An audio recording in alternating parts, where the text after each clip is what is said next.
Number one,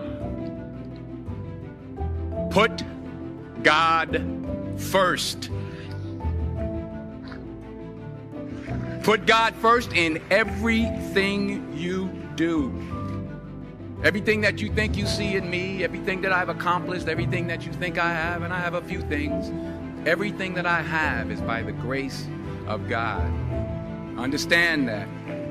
It's a gift.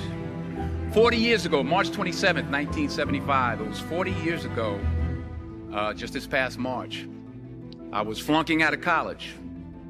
I had a 1.7 grade point average. I hope none of you can relate. I had a 1.7 grade point average. I was sitting in my mother's beauty shop. They still call it beauty shop now? What they call it now? Yeah, I was sitting in the beauty parlor. I was sitting in my mother's beauty parlor, and I'm looking in the mirror, and I see behind me this woman under the dryer. And every time she looked up, every time I looked up, she was looking at me, just looking me in the eye. And I didn't know who she was, and I said, she said, somebody give me a pen, give me a pencil, I have a prophecy. March 27, 1975, she said, boy, you are gonna travel the world and speak to millions of people. Now mind you, I was flunked out of college. I'm thinking about joining the army. I didn't know what I was gonna do, and she's telling me I'm gonna travel the world and speak to millions of people. Well, I have traveled the world, and I have spoke to millions of people. But that's not the most important thing, the success that I had. The most important thing is that what she taught me and what she told me that day has stayed with me since. I've been protected, I've been directed, I've been corrected. I've kept God in my life, and it's kept me humble. I didn't always stick with him, but he always stuck with me. So stick with him in everything you do. If you think you want to do what you think I've done, then do what I've done and stick with God. Number two, fail big. That's right. Fail big. Today's the beginning of the rest of your life, and it can be very frightening. It's a new world out there. It's a mean world out there, and you only live once. So do what you feel passionate about. Take chances professionally. Don't be afraid to fail. There's an old IQ test, was 9 dots, and you had to draw 5 lines with a pencil within these 9 dots without lifting the pencil. The only way to do it was to go outside the box. So don't be afraid to go outside the box.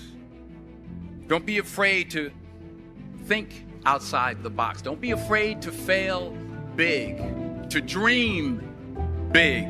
But remember, dreams without goals are just dreams, and they ultimately fuel disappointment. So have dreams, but have goals. Life goals, yearly goals, monthly goals, daily goals. I try to give myself a goal every day. Sometimes it's just to not curse somebody out. Simple goals, but have goals. And understand that to achieve these goals, you must apply discipline and consistency. In order to achieve your goals, you must apply discipline, which you've already done, and consistency every day, not just on Tuesday and miss a few days. You have to work at it every day. You have to plan every day. You heard the saying, we don't plan to fail, we fail to plan. Hard work works. Working really hard is what successful people do. And in this text, tweet, twerk world that you've grown up in, remember, just because you're doing a lot more doesn't mean you're getting a lot more done. Remember that. Just because you're doing a lot more doesn't mean you're getting a lot more done.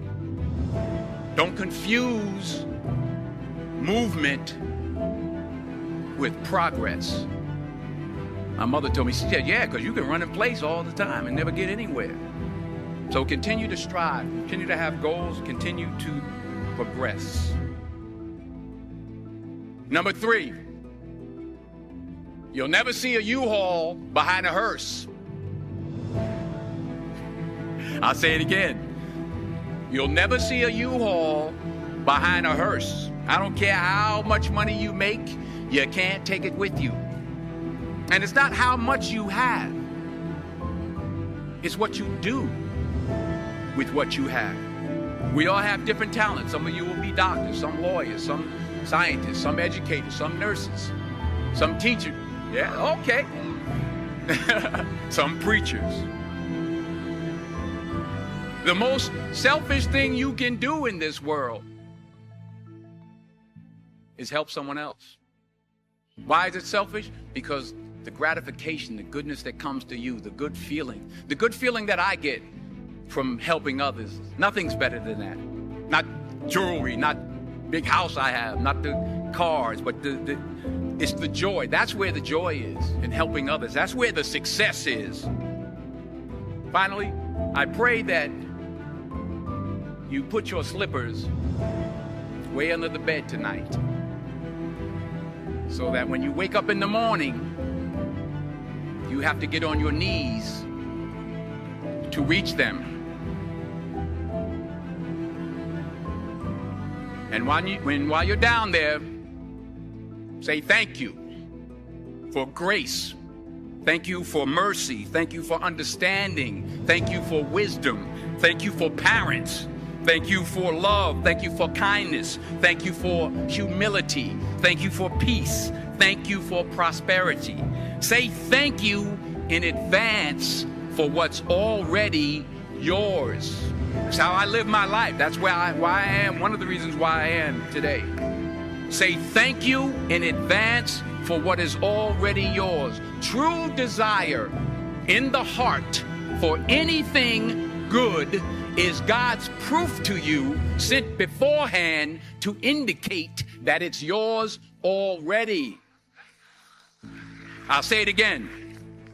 True desire in the heart, that itch that you have, whatever it is you want to do, that thing that you want to do to help others and to grow and to make money, that desire, that itch, that's God's proof to you, sent beforehand already to indicate that it's yours.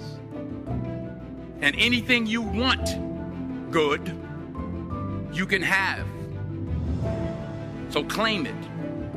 Work hard to get it. When you get it, reach back. Pull someone else up. Each one, teach one. Don't just aspire to make a living. Aspire to make a difference.